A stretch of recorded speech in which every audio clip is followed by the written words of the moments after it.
eu posso fazer muito bom fotos. E pode viajar, é porque durante o confinamento? Não durante o confinamento, depois. Depois. Mas pessoas na Inglaterra não podiam visitar porque as voos. Mas tenho residência aqui e tenho emprego aqui também e eu posso viajar. E por isso posso visitar sozinho. Foi interessante. Porque a construção do convento demorou 5 séculos. E isto significa que podemos encontrar elementos românicos, góticos, manuelinos, maneiristas e barrocos. Muitos tipos, muitos estilos. O convento de Tomar foi construído dentro da fortaleza, o castelo dos Templários, no século II. E por isso é um símbolo da Reconquista. Sabes isso? Porque é história, sim? Mas também é muito importante obra de arte. No interior do convento encontramos frescos em calcário e uma série de pinturas que mostram diferentes aspectos da vida de Cristo. É certo que o convento do Cristo é reconhecido como Patrimônio Mundial da Unesco. Calcário. Isso é uma pedra, mas não forte. No norte, por exemplo, há o granito. Tem a ver com o material usado na construção dos edifícios. Naquela zona é o calcário. Aqui pode ver a fortaleza, um símbolo de reconquista. E pode ver a igreja dentro da fortaleza. Vamos entrar.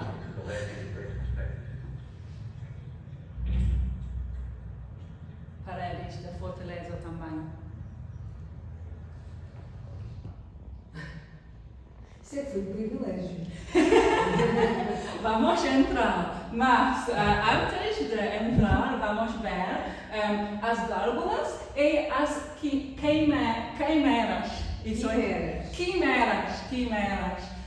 Pode ver aqui quimera. As quimeras e as gárgulas eram a representação de seres extraordinários e imperfeitos que foram colocados ao serviço do poder espiritual da Igreja. Vamos nunca ver gárgulas e quimeras dentro da Igreja, só afora.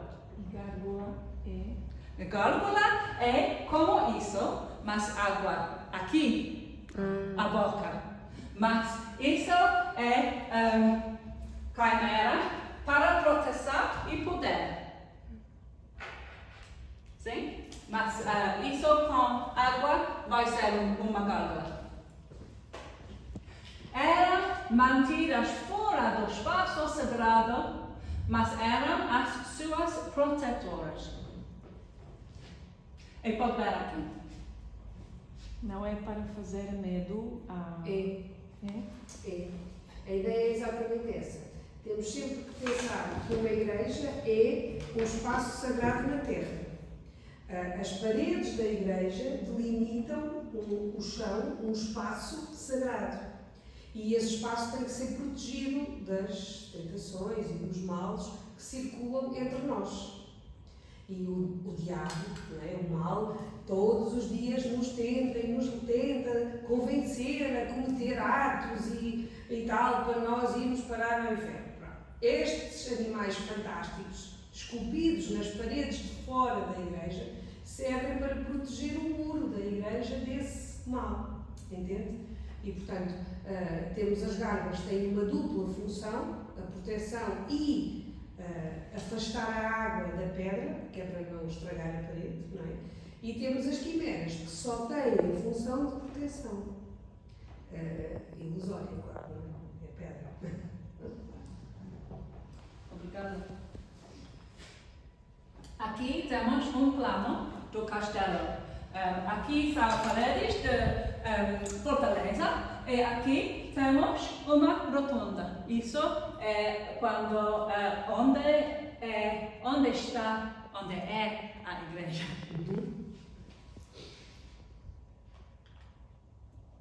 E a rotunda do século II é muito importante. Isso é porque é no mesmo estilo da igreja do Santo Sepulcro de Jerusalém. E lá, sabes isso? É possível. Sim, é verdade. Isso é Sim. na Jerusalém. E aqui temos o túmulo do corpo de Cristo. E o estilo é o mesmo de Tomás. Deixa-me só acrescentar uma coisa. Temos que perceber que quem construiu isto foi uma ordem religiosa que se chamava, ela foi extinta, chamavam-se os Templários. Os Templários eram os homens que defendiam o templo. Templários, templo. Portanto, eles eram os guardiões do templo em Jerusalém. E, portanto, quando vieram para cá construir a sua casa, construíram uma casa inspirada no templo sagrado, e é sagrado para, não é só para o cristianismo, é também para outras religiões, não é? Construíram cá, digamos, não é um exemplar do templo, mas é um edifício que lembra o templo que eles defendiam em Jerusalém. Muito bem. Uma coisa de história e uma coisa religiosa também, sim? Sim, exato, misturam-se, sim. A rotunda de Tomás, que foi construída por Gualdim Paes, que foi templário no ano de 1160. O plano da rotunda foi baseado numa planta de 16 tramos, incluindo coro octogonal com 8 partes, com deambulatório. Esta é uma das rotundas típicas da arquitetura templária. E aqui vamos ver as semelhanças. Porque uma rotunda no Jerusalém, uma rotunda de Tomás também. A que estamos a ver em Tomar agora não é a do século XII. A rotunda que está agora visível, quer dizer, o espaço é o do século XII. A decoração não é do século XII. Ela depois foi, como disse bem, sofreu muitas alterações. Portanto, a decoração da rotunda que hoje vemos em Tomar é uma decoração muito posterior, não é? Sim. E aqui, uma capela bonita. Aqui temos a capela de Antônio Portocarrero. Foi construída em 1626. Os painéis do século XVII têm paredes com azulejos com pontas de diamantes. Os azulejos têm influências da cerâmica chinesa e também eram símbolos de riqueza. Também contém 11 painéis do século XVIII com imagens da vida de Cristo e Maria. Sabes Maria? Maria é mãe de Cristo. Sim? Isso é fantástico. Aqui temos pinturas no quadro. Isso é calcários. Há arco triunfal de charola do Convento de Cristo. Eles pintaram diretamente no calcário. Essas pinturas contêm anjos e cenas bíblicas. O calcário é macio, não é forte. Ele precisa de muita restauração e preservação ao longo dos anos. Porque é muito mole. Sim.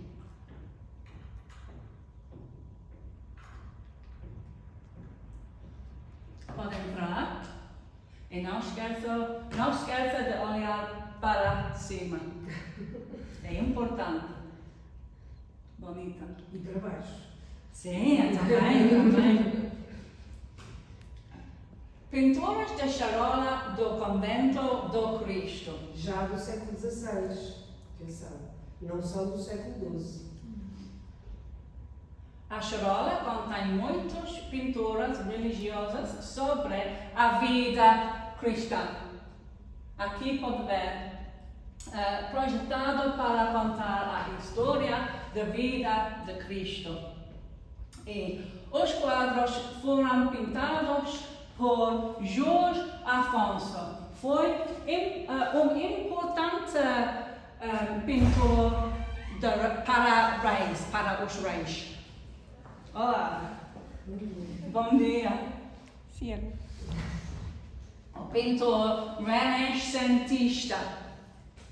Isso é Renaissance no inglês. Também pintou a peça de altar para o Convento Madre de Deus em Lisboa. Vale a pena ir ao Convento da Madre de Deus em Lisboa, porque é onde está o Museu dos Azulejos. E, portanto, vale a pena visitar o edifício só porque sim, porque o edifício é absolutamente maravilhoso. Tem uma igreja inacreditável. E, juntamente a isso, visitam o Museu do Azulejo em Portugal, que também está muito bem, muito bem ilustrado, não é? Está muito bem explicado, é possível fazer visitas guiadas dentro do museu. Não deixem de visitar este convento, porque visitam o Museu do Azulejo ao mesmo tempo que visitam o edifício. É muitíssimo interessante esta visita. Têm que ir, aconselho-vos a ir muito cedo, porque é um dos locais em Lisboa que está sempre cheio. Faz fila, e visitar aquilo com filas é um bocado desagradável. Portanto, vão muito cedo para serem logo dos primeiros a entrar e a visitar o museu. Vale mesmo a pena essa visita. Eu nunca visitei o Convento Mas vale a Madre, pena. mas Vale a pena. quero visitar, sim. Vale muito a pena mesmo. Até para aprenderem mais sobre a história do azulejo em Portugal. Sim, interessante. Aqui temos um plano dos quadros. Não temos tempo para todos hoje, mas vamos ver 2 ou 3 quadros. Aqui temos um símbolo de Portugal também, é a coroa.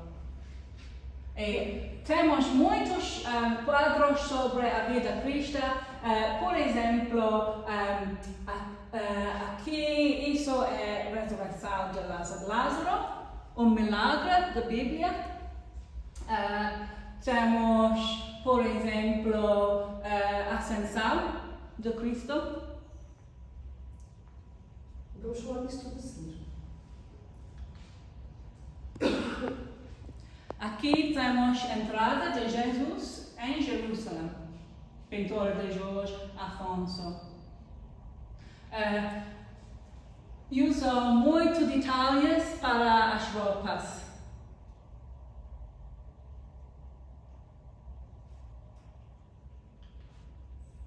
Aqui também temos 2 mais. A ressurreição de Lázaro, isso é uma milagre da Bíblia, e também Jesus é o centurião. Peço desculpa por interromper. Tinham problemas com Jesus algumas vezes. Por exemplo, qual é a palavra para arrest? Prender. Aprender. Perseguição. São 2 exemplos. Nós vamos falar sobre isto, que a seguir vamos dar a iconografia. Mas estes são 2 exemplos a partir de uma situação concreta, porque nós temos que pensar que as pessoas não sabiam ler e, portanto, era preciso dar o exemplo em termos de comportamentos, era preciso explicar às pessoas que comportamento é que deveriam ter com desenhos, não é? No fundo, com banda desenhada. Não é? Quer na ressurreição de Lázaro, quer no Jesus e Centurião, são 2 exemplos a ressurreição de Lázaro é já, digamos, uma introdução àquilo que vai ser depois a própria ressurreição de Cristo e a capacidade que Cristo tem de superar a própria morte, não é? Por questões que se prendem com salvar a humanidade, proteger-nos nós todos, etc. E o Jesus e Centurião é, na verdade, também uma forma de mostrar que a obediência, a fé e a obediência a Deus não estava dependente de nenhuma classe social, de nenhuma estrutura social também. Temos um centurião romano, supostamente pagão, que se converte e que se entrega também a Cristo. Portanto, tem a ver com os exemplos em termos de comportamento. Sim. Força. E qual é interessante? A composição. Porque a composição aqui é a mesma. A mesma. Por exemplo, pessoas com roupas riqueza, aqui, com Itália. E também aqui temos um castelo. Esse estilo contém muitos detalhes de edifícios. Isso. Sim. Por influência da pintura italiana, não é? Que tinha a parte da arquitetura sempre muito explorada em pintura. Sim.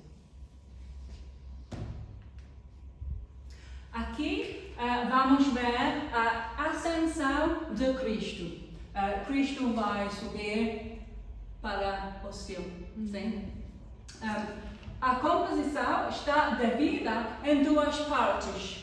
Embaixo temos terra com crânio do animal, que significa morte. Passagem do tempo. Sim, passagem do tempo. Duas mulheres têm roupas azuis. Podem representar Maria, Mãe de Cristo e Maria Magdalena. Quem é Maria Magdalena? Maria Magdalena foi uma amiga de Cristo. Foi uma seguidora de Cristo envolta em muita controvérsia, havemos de falar sobre ela, e eu digo-vos que, em princípio, a Virgem será da esquerda, porque tem a cabeça coberta, e a Maria Madalena, a representação da Maria Madalena é sempre com os cabelos soltos, porque ela, na Via Sacra, nós vamos também falar sobre isto, ela foi uma das mulheres que lavou os pés de Cristo com as suas lágrimas e enxugou com o cabelo. Portanto, ela é representada com o cabelo solto. Portanto, a partir da Maria Madalena será da direita porque não tem o cabelo coberto. E não foi normal para homens ser amigas com mulheres. Isso não foi normal. Foi uma trabalhadora. Exatamente.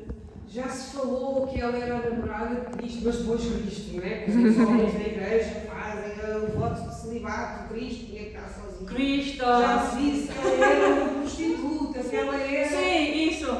Aquilo que já se escreveu sobre esta desgraçada se foram rios de tinta. Ninguém sabe ao certo qual foi o papel da Maria Madalena. Sabemos o que está escrito, é que a Maria Madalena foi uma das mulheres que descobriu que o Cristo tinha ressuscitado, porque ela foi das primeiras a ir visitar o túmulo e descobriu o túmulo aberto. E foi ela que depois contou a toda a gente que Cristo tinha ressuscitado. Então, ela tem um papel importante, tem vindo a ganhar importância ao longo dos séculos, à medida que as mulheres também vão ganhar importância na história, não é? Se nós formos estudar a história de Portugal, é uma história de homens.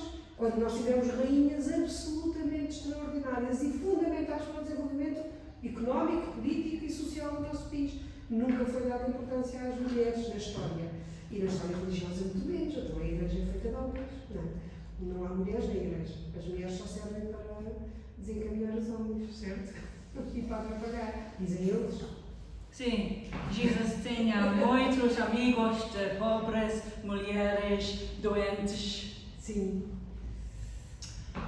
E também, não com certeza, mas eu acho que isso pode simbolizar sangue.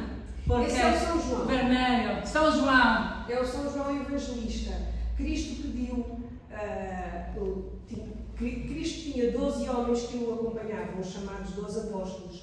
Ele, quando foi preso, percebeu, ele sabia o que lhe ia acontecer, e ele pede a São João, que era o mais novo, um dos evangelistas, portanto, um dos que escreveu a sua história, são os 4, não é? Este é o mais novo. Ele pediu a São João que acompanhasse a mãe nos dias seguintes que iam ser uma mãe a ver o filho morrer é sempre complicado. E, portanto, ele pediu que acompanhasse a Virgem. A partir do momento em que ele é preso, sempre que aparece a Virgem, aparece o São João ao lado, porque ele passou a ser um acompanhante da mãe, a pedido de Cristo. Obrigada. E vamos ver aqui anjos brancos. No céu temos anjos brancos como símbolo de pureza, santidade, vitória e presença divina. Isso mesmo. Deus. Claro. Implica uma ressurreição física e não apenas espiritual. Isso é da Igreja Católica. Sim. Só houve dois que nós saibamos que subiram. Sim. Cristo ascende, sobe sozinho, a Virgem assunta, porque é levada por anjos, ela não sobe sozinha. São as duas, digamos, figuras divinas que subiram em corpo e alma. Nós todos subimos, os que vão para o céu, grande parte de nós vai para o inferno, desculpem dizer-vos, mas subimos só em espírito, o corpo fica na terra. Estes subiram completamente, todos. Conta. Acredita-se ou não? Vamos ver aqui o claustro do cemitério. O claustro gótico do cemitério foi mandado construir pelo infante Dom Henrique entre 1426 e 1457. É caracterizado pelos seus 20 arcos em ogiva. Aqui. Tem a marca de Fernão Gonçalves, que trabalhou igualmente no Mosteiro da Batalha.